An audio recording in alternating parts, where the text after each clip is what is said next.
శ్రీమాత్రే నమ. జయ గురు దత్తాత్రేయ నమ.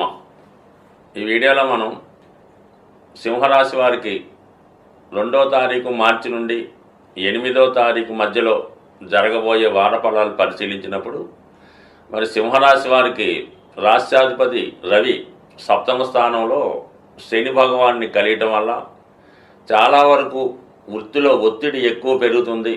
సహజంగా మీరు చేసే కార్యక్రమాలు ఆలస్యం అయ్యే అవకాశం ఉంది.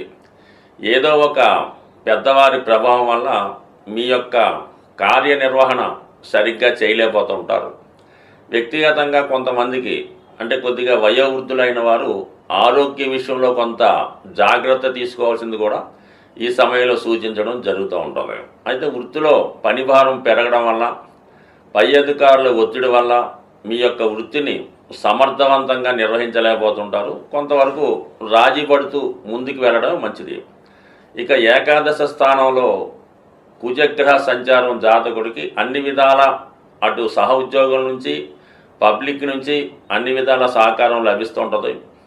ఎవరైతే వ్యవసాయం భూములకు సంబంధించిన వ్యవహారాల్లో బిజీగా ఉంటారో లేదా వాటి వల్ల వ్యాపారం చేస్తున్న వారికి అనూహ్యంగా మీ వ్యాపార అవకాశాలు పెరుగుతాయి.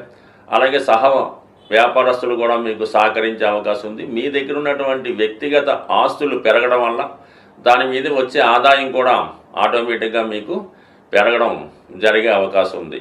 ఇదే సమయంలో మీరు ఏదైనా ఒక పుణ్యక్షేత్రాన్ని దర్శించాలని కానీ విదేశంలో ఉన్నటువంటి మీ యొక్క బంధువులను సంతానాన్ని కలుసుకునే ప్రయత్నం కూడా చాలా వరకు నెరవేరే అవకాశం ఉన్నది. అలాగే మీకు ఏదైనా సమస్య వచ్చినప్పుడు అటు ప్రభుత్వ ఉద్యోగులు కానీ డిపార్ట్మెంట్ వారు కానీ అన్ని విధాలా సహకరించే అవకాశం ఉంది. బట్ ఏదైనా జాతకంలో జన్మజాతకంలో కానీ గోచార రీత్యా కానీ ఏకాదశ స్థానంలో కుజగ్రహం ఉంటే ఆ సమయంలో ఆ జాతకుడు ఏ కార్యక్రమాన్ని చేపట్టినా కూడా అది ఖచ్చితంగా విజయవంతం అవుతుంది. అది ఎదుటి వారికి నష్టం కలిగినప్పుడు కూడా దాన్ని మీరు లాభంగా మార్చుకుంటారు. అంటే వచ్చిన ఎటువంటి అవకాశాన్నైనా మీరు ఉపయోగించుకొని దానిపై సక్సెస్ సాధించే విధంగా ఈ కుజుడు మీకు అనుకూలంగా ఉండడం జరిగింది. ఇక ముఖ్యంగా అష్టమ స్థానంలో శుక్రుడు అంటే దశమ అష్టమాధిపతులైనటువంటి గురు శుక్రుల మధ్య పరివర్తన అనూహ్యంగా వృత్తిలో కొంత మార్పు రావడం జరుగుతూ ఉంటుంది. అంటే అప్పటిదాకా మీరు ఒక వృత్తి నిర్వహిస్తుంటే వేరే కార్యాలయంలో కానీ వేరే వర్క్లో కానీ మారే అవకాశం ఉంది. గతంలో కానీ ఇది చాలా గౌరవప్రదంగాను ఆకర్షణీయంగాను ఉండే అవకాశం ఉంది. అలాగే వృత్తిలో మీకు ఎక్కువగా సదుపాయాలు పెరిగే అవకాశం ఉన్నది. ఇక అష్టమ స్థానంలో ఉన్నటువంటి శుక్రుడు మీకు చాలా వరకు మీ యొక్క అత్తవారి వల్ల అలాగే మీ యొక్క అధికారుల వల్ల మీకు ఏదైనా బహుమతి కానీ గుర్తింపు కానీ వచ్చే అవకాశం ఉంది. అధికారంలో ఉన్నటువంటి స్త్రీలు మీకు చాలా వరకు సహకరించే అవకాశం ఉన్నది. బట్ ఏదైనప్పుడు కూడా కొద్దిపాటి ఇబ్బందులు ఈ అష్టమంలో రాహు వల్ల మీ మీద బురద జల్లే ప్రయత్నం జరుగుతూ ఉంటుంది. మీ యొక్క అభివృద్ధిని చూసి ఓర్వలేని కొంతమంది ఏదో విధంగా మిమ్మల్ని అన్పాపులర్ చేసే ఉద్దేశంతో కొన్ని విమర్శలు కానీ కొంత బ్యాడ్గా మీ మీద క్యాన్వాస్ చేయడం కానీ జరిగే అవకాశం ఉంది. దాన్ని మీరు కరెక్ట్గా కాదు అని రుజువు చేసుకోవడానికి కూడా కొంత శ్రమ పడవలసి ఉంటుంది. బట్ ఏదైనప్పుడు కూడా విమర్శలను కానీ అపవాదనలు కానీ పట్టించుకోకుండా మీ పని మీరు చేసుకుంటూ ముందుకు వెళ్ళడమే ఉత్తమం. ఈ వారం ఈ గ్రహస్థితి పరిశీలించినప్పుడు ప్రతి ఒక్కరికి కూడా ధనం యొక్క అవసరం చాలా ఎక్కువ ఉండడం జరుగుతూ ఉంటుంది. అంటే శుక్రుడు ఈ ఆదివారంలో వక్రించి ఉండడం వల్ల ఇంచుమించుగా కొన్ని రోజుల పాటు వక్రిస్తాడు. అలాగే మిగతా గ్రహాలతో కలియడం వల్ల మనీ ఎక్స్పెండిచరు ప్రతి ఒక్కరికి చాలా ఎక్కువ అవడం జరుగుతూ ఉంటుంది. ఆ ఖర్చుకు తగిన ధనం మీకు రావాలంటే మరి శుక్రుడు వక్రించి ఉండడం వల్ల శుక్రగ్రహానికి అధిదేవత అయినటువంటి లక్ష్మీ అమ్మవారిని మీరు ప్రసన్నం చేసుకోవలసి ఉంటుంది. ఆ విధంగా ప్రసన్నం చేసుకోవడానికి సింపుల్ పరిహారం ఏంటంటే మీకు మీ గృహంలో అవకాశం ఉంటే లక్ష్మీ అమ్మవారి ఫోటోని ఎరుపు రంగు పూలతో అలంకరించవలసి ఉంటుంది. అలాగే అమ్మవారికి దానిమ్మ పండు అంటే ఎప్పుడు కూడా ఒకే ఒక పండు నైవేద్యంగా కాకుండా కనీసం ఒక 4 లేదంటే ఒక 6 దానిమ్మ పళ్ళు నైవేద్యంగా పెట్టి అమ్మవారికి విధి విధానంగా కనకదార స్తోత్రము, లక్ష్మీ స్తోత్రము పారాయణ చేస్తూ ఆ ప్రసాదాన్ని 6 ముత్తైదువులకి పంచడం వల్ల లక్ష్మీ అనుగ్రహం కలిగే అవకాశం ఉన్నది.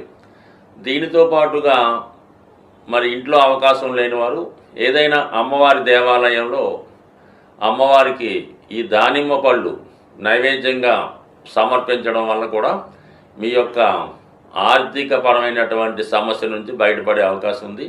చాలా వరకు ఈ మనీ రొటేషన్ పెరగాలన్నా చాలా వరకు శుక్రవారం రోజు ఏ విధంగా కూడా ఆర్థిక పరమైనటువంటి లావాదేవీలు చేయకుండా ఉండడం మంచిది. ముఖ్యంగా ఎంత అవసరమైనా సరే శుక్రవారం రోజు ఈ బంగారాన్ని తాకట్టు పెట్టడం కానీ లేదంటే ధనాన్ని ఎవరికైనా అప్పుగా ఇవ్వడం కానీ ఖర్చు పెట్టడం కానీ చేయకుండా ఆ ఒక్కరోజు నియమంగా పాటించవలసి ఉంటుంది. అలాగని ఫోన్పేలు గూగుల్ పేలు వాడకుండా అంటే మీకు ఎంతైతే బ్యాలెన్స్ గురువారం నైట్ ఉంటుందో అదే బ్యాలెన్సు శనివారం ఉదయం దాకా మెయింటైన్ చేయగలిగితే కంపల్సరిగా కొద్ది వారాల్లోనే మీ యొక్క ఆర్థికపరమైనటువంటి సమస్య పరిష్కారం అవుతుంది. ఈ చిన్న ప్రయత్నం చెప్పడానికి సులువు కానీ చేయడానికి కష్టంగా ఉంటుంది. ఒక్కసారి ఒక 6 వారాలు ప్రయత్నించేయండి. మీలోనే మీకు తెలియకుండా ఒక గొప్ప ధనపరమైన అవకాశాలు రావడం జరుగుతుంది. అలాగే వేరొక పరమైన సమస్య కూడా చాలా వరకు ఈ ధనం గురించి ఈ ధనం నిల్వ గురించి రావడం జరుగుతూ ఉంటుంది. ఎక్కువగా ఈ ఆంజనేయ స్వామి వారికి మంగళవారం రోజు సింధూరంతో పూజించవలసి ఉంటుంది. సో లేదు మనం ఏ టెంపుల్ పక్కన పెట్టుకుంటే మీరు ఏదైనా ఒక కాపరు రాగితో తయారు చేసినటువంటి ఆంజనేయ స్వామి యొక్క విగ్రహాన్ని తీసుకోవడం మంచిది. లేదంటే ఒక కాయిన్ మీద హనుమాన్ బొమ్మ ఉన్నవి మార్కెట్లో దొరుకుతుంటాయి. అదైనా మీరు ఒక రాగి పళ్ళెంలో ఆ ఆంజనేయ స్వామి రాగి విగ్రహాన్ని ఉంచి సింధూరంతో ఆంజనేయ స్వామిని మీరు పూజించవచ్చు. ఆ 108 నామాలతో చక్కగా మీరే పూజించి మొత్తం సింధూరం అంతా కూడా స్వామి మీద మూయబడి ఉండాలన్నమాట. అంటే పూర్తిగా సింధూరంలో స్వామివారి యొక్క విగ్రహం మునిగిపోవలసి ఉంటుంది. అప్పుడు మీరు దాన్ని ఎవరు టచ్ చేయని ప్రదేశంలో పెట్టి ఏదైనా బయటికి వెళ్ళినప్పుడు మాత్రం ఆ సింధూరాన్ని మీరు తిలకంగా ధరించి వెళ్ళవలసి ఉంటుంది. దానివల్ల కూడా మీకు నిత్యం మీ గృహంలో ధైర్యంతో కూడినటువంటి సంపద వచ్చే అవకాశం ఉంటుంది. అలాగే ఇదే రెమెడీ మీరు మన విఘ్నేశ్వరుడు కూడా బ్రహ్మాండంగా చేయొచ్చు. విఘ్నేశ్వరుడిని కూడా సింధూరంతో అష్టోత్తరంతో పూజ చేయడం వల్ల కూడా మీకు కేవలం ఈ రెమెడీ పనిచేసే అవకాశం ఉంది. దీంట్లో ఎక్కువగా ఉపయోగించవలసింది స్వచ్ఛమైనటువంటి సింధూరం, కల్తీ లేని సింధూరం. అలాగే కాపర్ ప్లేట్లో కాపర్తో చేసినటువంటి ఆంజనేయ స్వామి విగ్రహం కానీ లేదంటే విఘ్నేశ్వరుడు యొక్క విగ్రహం కానీ ఉండవలసి ఉంటుంది. ఈ రెమెడీ చాలామంది ఆచరించి విజయం సాధించడం జరిగింది. కాబట్టి ఏదైనా ఒక రెమెడీ మీరు చేస్తున్నప్పుడు దాని మీద అనేక సందేహాలు రాకుండా మీరు చేస్తున్నటువంటి రెమెడీ ఇతరులకి చెప్పకుండా చేయడం వల్ల దాని ఫలితం చాలా ఎక్కువగా వచ్చే అవకాశం ఉంటుంది. కాబట్టి ఒకసారి ప్రయత్నం చేయడం వల్ల ఆటోమేటిక్గా మీ యొక్క ఆర్థిక సమస్యలు బయటపడతాయి. దానికన్నా ముందు ఆర్థిక సమస్యను ఎదుర్కొనే ధైర్యం రావడం జరుగుతూ ఉంటుంది. అందుకే ధైర్య సాహసే లక్ష్మి అన్నారు. కాబట్టి మరి ధైర్యంతో ఏ పని చేసినా మీకు ఆ కార్యం సిద్ధిస్తుంది. స్వస్తి.